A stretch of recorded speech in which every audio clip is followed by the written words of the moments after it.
Hi, my name is Ciara and I'm a third year management student at the University of Bath, and this vlog is going to be all about money management. There's loads of different ways people manage their money online, on your online banking account, whether that's your student account, your personal one, or a separate platform. Now, I had my normal Barclays bank account, which I've had since I was 16, and then I had my student bank account with Santander, which had an overdraft of 1,500. Now, on my Barclays account, they had this really cool feature where you could make your own saving account. So I would make bills, so things like your phone bill, gym memberships, Netflix, Spotify.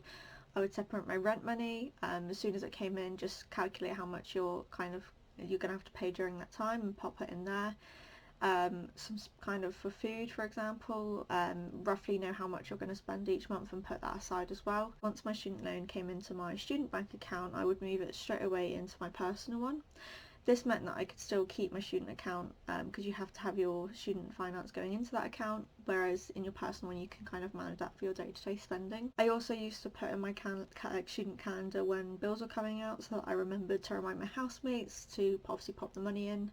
And all of those kind of little things help you kind of separate that big pot of money and make you realise how much you've actually got to use. Just putting all the dates of when things are going to be coming in and when they're going to be coming out helps you understand when you're going to have more money and when you won't, and just make sure you save around that time.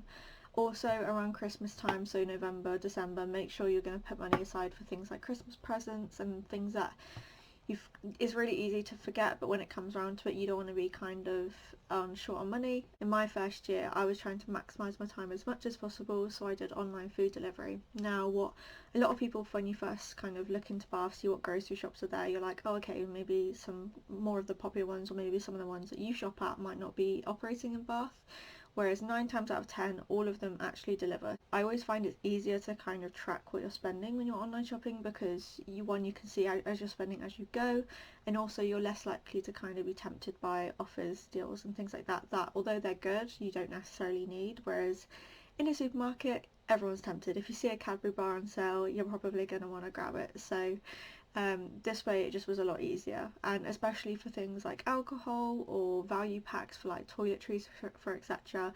You always find that you get better deals online, whereas in person they always have kind of smaller amounts. I always used to get kind of value packs, big size packs of things like sanitary towels for girls, shower gel, makeup wipes, things like that, so it's a lot easier to do that online. I worked as an outreach ambassador from the moment I came to the University of Bath, and we get paid around £9.50 an hour, which is great for a student. And the beautiful part of being an outreach ambassador is the contract is completely flexible, so you don't have to work any hours, you're not forced to work any hours, and you just pick out which ones that you can actually work, which is great for me because I can work it around my own timetable and when I feel like I'm free or when I might need more hours than others. And that's a really easy way, and it's just like a little pot of money that comes in every month that can really kind of help add up and put into your savings. You can also get jobs in the SU bar, so a lot of my friends used to work on the SU bar for the kind of cocktail nights and the little events that the SU runs. You can work at the grocery store on campus called Fresh. You could work in the sports training village, as I know they do like lifeguard positions. You've got general kind of admin ones as well, so there's loads of different ways you can do that. A lot of students do tutoring, whether that's tutoring other students at the University of Bath or tutoring kind of students in Bath for A-levels, GCSEs and so forth, so that's always an option if you wanted to do that kind of on your own.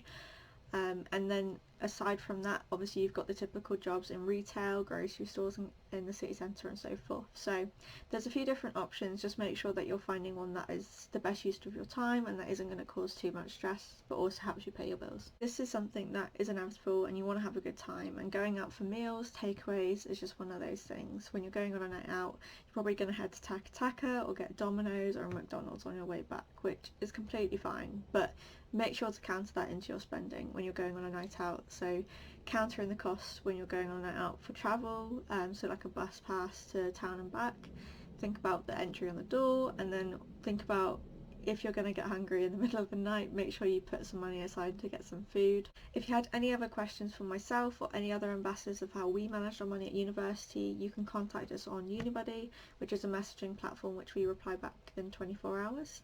There is also the student services team, the student union and careers team that can help you in several different ways for different asks that you've got around money management, part-time work and more.